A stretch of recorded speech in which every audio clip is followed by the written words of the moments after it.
بسم اللہ الرحمن الرحیم۔ کیا آپ جانتے ہیں کہ قرآن مجید کی صورتوں کو مکی اور مدنی کیوں کہا جاتا ہے؟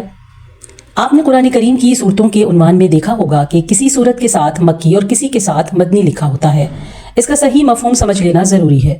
مفسرین کے اصطلاح میں مکی آیات کا مطلب وہ آیت ہے جو آپ صلی اللہ علیہ وآلہ وسلم کے بغرض ہجرت مدینہ طیبہ پہنچنے سے پہلے نازل ہوئی، اور مدنی آیت کا مفہوم یہ ہے کہ وہ آپ صلی اللہ علیہ وآلہ وسلم کے مدینہ پہنچنے کے بعد نازل ہوئی۔ بعض لوگ مکی کا مطلب یہ سمجھتے ہیں کہ یہ شہر مکہ میں نازل ہوئی اور مدنی کا یہ کہ وہ شہر مدینہ میں اتری، لیکن یہ مطلب درست نہیں، اس لیے کہ کئی آیتیں ایسی ہیں جو شہر مکہ میں نازل نہیں ہوئیں لیکن چونکہ ہجرت سے پہلے نازل ہو چکی تھیں اس لیے انہیں مکی کہا جاتا ہے۔ چنانچہ جو آیات منا، عرفات یا سفر معراج کے دوران نازل ہوئیں وہ بھی مکی کہلاتی ہیں، یہاں تک کہ جو آیتیں سفر ہجرت کے دوران مدینہ کے راستے میں نازل ہوئیں ان کو بھی مکی کہا جاتا ہے۔ اسی طرح بہت سی آیات ایسی ہیں جو شہر مدینہ میں نازل نہیں ہوئیں مگر وہ مدنی ہیں۔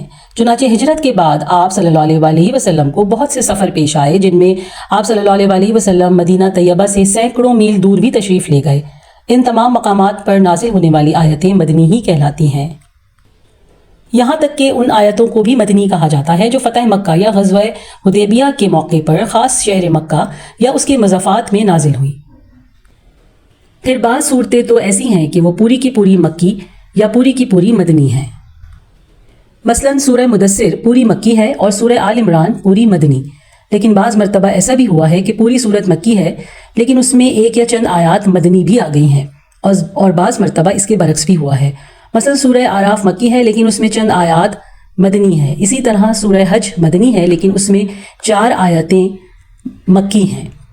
اس سے یہ بھی واضح ہو جاتا ہے کہ کسی صورت کا مکی یا مدنی ہونا عموماً اس کی اکثر آیتوں کے اعتبار سے ہوتا ہے، اور اکثر ایسا ہوتا تھا کہ جس صورت کی ابتدائی آیات ہجرت سے پہلے نازل ہو گئیں اسے مکی قرار دے دیا گیا اگرچہ بعد میں اس کی بعض آیاتیں ہجرت کے بعد نازل ہوئی ہوں۔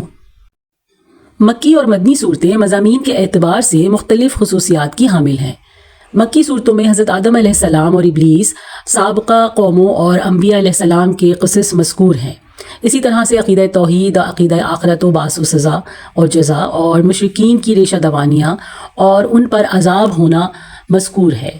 نیز مکی صورتوں میں رسول اکرم صلی اللہ علیہ وآلہ وسلم کو مشرکین کی ایذا رسانی پر صبر، فریضہ رسالت یعنی دعوت الی الحق پر جمع رہنے کا حکم ہے، جبکہ مدنی صورتوں میں معاشرتی و انفرادی احکامات، حدود و قصاص، جہاد، منافقین کی ریشہ دوانیاں، شورا اور مشورہ کے احکامات، اہل کتاب سے تعلقات سے متعلق احکامات مذکور ہیں۔ قرآن مجید میں کل صورتوں کی تعداد 114 ہے، جن میں 86 یعنی 86 صورتیں مکی ہیں اور 28 صورتیں مدنی ہیں۔ جزاک اللہ۔ ویڈیو پسند آئے تو لائک کیجیے، کامنٹ کیجیے، شیئر کیجیے اور اس چینل کو سبسکرائب کیجیے۔ جزاکم اللہ خیرا کثیرا۔